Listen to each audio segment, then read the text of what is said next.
எடப்பாடி அருகே சின்னமுத்தூர் கிராமத்தில் எழுந்தருளியுள்ள அருள்மிகு ஸ்ரீ ஐயானராப்பன் ஸ்ரீ புடவைக்காரி அம்மன் கும்பாபிஷேக விழா வெகு விமர்சையாக நடைபெற்றது. சேலம் மாவட்டம் எடப்பாடி வட்டம் சின்னமுத்தூர் கிராம பகுதியில் எழுந்தருளியுள்ள ஸ்ரீ ஐயானரப்பன் ஸ்ரீ புடவைக்காரி அம்மன் ஸ்ரீ பாப்பாத்தி அம்மன் மற்றும் பரிவார மூர்த்திகள் கோவிலில் புனராவர்த்தன அஷ்டபந்தன மகா கும்பாபிஷேக விழா இன்று அதிகாலையில் வெகு விமர்சையாக நடைபெற்றது. முன்னதாக கோவில் முன்பு அமைக்கப்பட்ட பிரம்மாண்டமான யாகசாலையில் கணபதி ஓமம் உள்ளிட்ட பல்வேறு யாகசாலை பூஜைகள் நடைபெற்றது. நேற்று காலை கல்வடங்கம் காவிரி ஆற்றிலிருந்து கொண்டுவரப்பட்ட தீர்த்தங்களை யாகசாலையில் வைத்து சிறப்பு பூஜைகள் செய்து சிவாச்சாரியார்கள் புனித தீர்த்தங்களை எடுத்துக்கொண்டு கோவிலில் சுற்றி வந்து கோபுர கலசத்துக்கு புனித தீர்த்தம் ஊற்றி மகா கும்பாபிஷேகம் செய்து தீபாரதனை காட்டினர். தொடர்ந்து பக்தர்களின் மீது பூக்கள் மற்றும் தீர்த்தம் தெளிக்கப்பட்டது.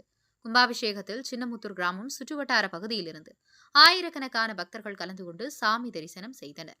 பின்னர் அனைவருக்கும் அன்னதானம் வழங்கப்பட்டது. எடப்பாடி செய்தியாளர் சிவானந்தமுடன் உங்கள் தவசி ரமேஷ்.